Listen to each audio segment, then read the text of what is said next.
y hoy nos dedicas tus mejores pregones. Pues además te tengo una sorpresa, mi Me Pati traes una preciosísima. sorpresa, qué maravilla, me gusta. Vinieron de Monterrey, mi tía Consuelo y mi tía Guadalupe. No me y digas. te trajeron un regalo. ¡Ay, qué barbaridad!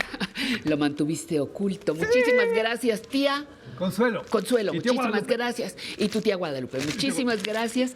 Oye, qué cosa me acabas de dar. Son maravillosos, como el privilegio de estar contigo. gracias, con estos muchas músicos gracias. divinos, Qué maravilla, con gracias. ustedes que bailan como nadie. Bravo. Además, qué honor tan más grande poder entrar a sus hogares completamente en vivo en este domingo para hablar de lo que más amo en la vida, que es la televisión pública, la historia de Canal 11. Y vamos a ver algo que es, bueno, un bombón. O sea, no lo puedo decir de otra manera. Es algo que me llena de placer porque tiene que ver con nuestra identidad, tiene que ver con nuestra cultura. Así que acerca a las nietas, a los nietos, a las hijas, a los hijos y agárrense fuerte porque nos vamos con Letras de la Diplomacia y el mismísimo Octavio Paz. Aquí está.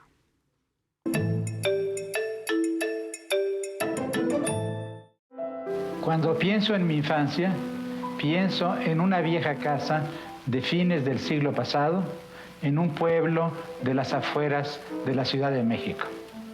En mi casa faltaban muchas cosas. Éramos una familia arruinada por la revolución, pero abundaban los libros y también las flores.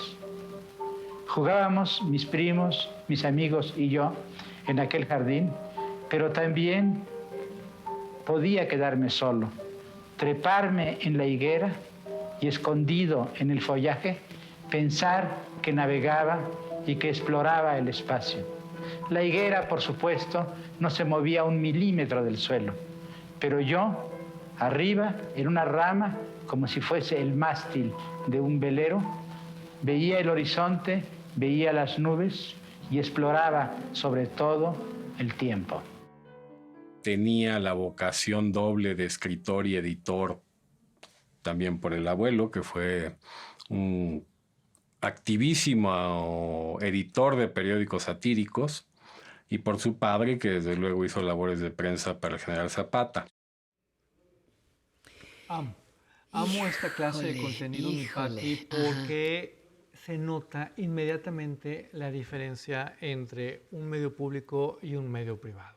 Aquí de lo que se trata es de compartir nuestras letras, compartir nuestra cultura. Este programa convocó la vida, la obra de muchas personalidades. Hoy vamos a centrarnos en Octavio Paz porque estamos hablando de nuestro premio Nobel, estamos hablando de Octavio Paz. Pero yo quiero que entiendan, por favor, lo que es poder compartir esta información, poder compartir todo este arte y que a usted no le cueste un peso.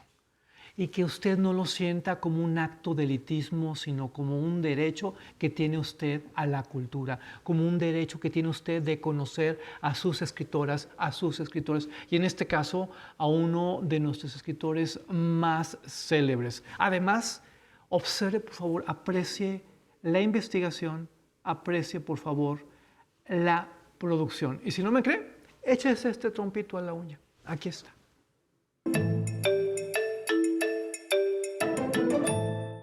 Y entonces yo creo que él tenía una necesidad que ocurre con mucha gente, no solamente con la gente joven, que de pronto necesita ventilarse. Y va a ser Alfonso Reyes, el escritor que identifica, huele al nieto de Ireneo, al hijo de Octavio Paz, Solórzano, y va a darle el aval para que se vaya en una beca Guggenheim, a donde él quiere, que es en ese momento San Francisco, que es su primera salida de México. Donde entró en contacto con varias cosas, con la izquierda heterodoxa, que en los Estados Unidos tenía una revista muy importante, que era Partisan Review, que es la revista que de alguna manera inspira las revistas que pasará después en México. Lee con mucho cuidado a Pound y Eliot. Eliot va a jugar más que Pound un papel esencial en la construcción de la obra de Paz. De hecho, Paz va a utilizar, digamos, esta técnica, la simultaneidad, en la forma como, o inspirada, mejor dicho, en los poemas de Eliot.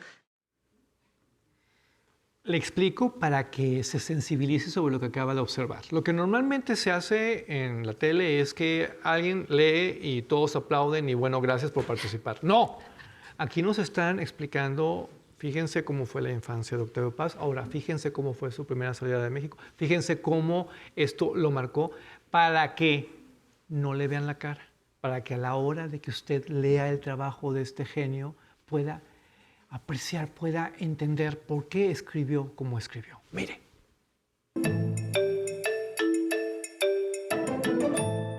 Paz va a tener una serie de experiencias histórico-políticas, intelectuales muy importantes que le van a permitir ventilarse intelectualmente con el contacto de autores que están siendo redescubiertos, uno de los cuales es el Marqués de Sade.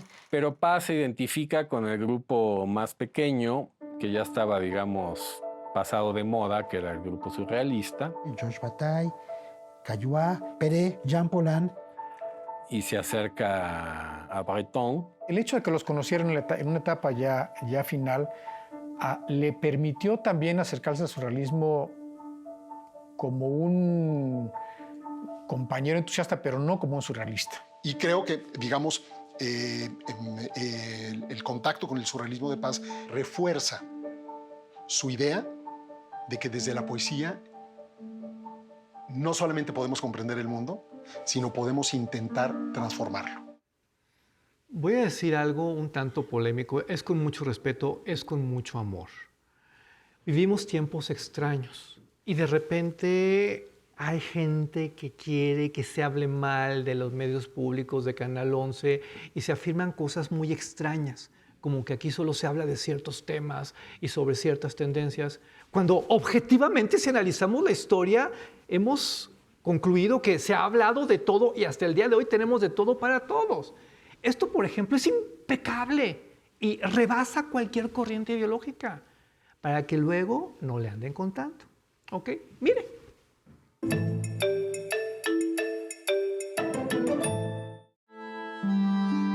Esta manera de reducir los haikus de Basho a la estructura silábica tan distinta del español, se necesita mucha grandeza para poder hacerlo. Basta leer 2 versos, por ejemplo, para darse cuenta de cómo el joven Octavio Paz, en un pequeñísimo poema, descubría formas, estilos, mundos antiguos y modernos.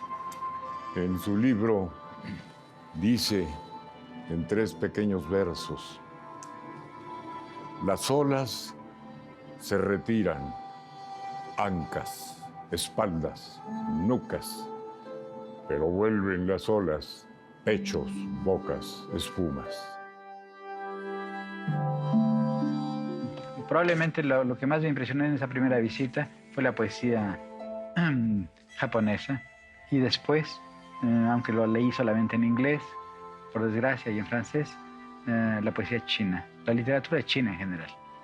Siempre tuve más afinidad con lo chino y lo japonés en materia poética y en materia metafísica con lo indio. Es curioso, ¿no? Le tengo un reto. Vamos a quitarnos de la cabeza esta idea de que todo lo que tiene que ver con cultura es aburrido. Vamos a quitarnos de la cabeza esta idea de que todo lo que tiene que ver con cultura es para gente que tiene doctorados y entonces... No, no, no. Cultura somos usted y yo. Cultura somos todas y somos todos. No permitamos que jueguen con nosotros. Y entendamos que esto es tan apasionante como el béisbol, como el fútbol, como las telenovelas, como la música, como cualquier otra cosa. Es cuestión nada más de irnos quitando prejuicios, de irnos quitando etiquetas. Y si no me cree, por favor, disfrute lo que viene a continuación. Está lo máximo.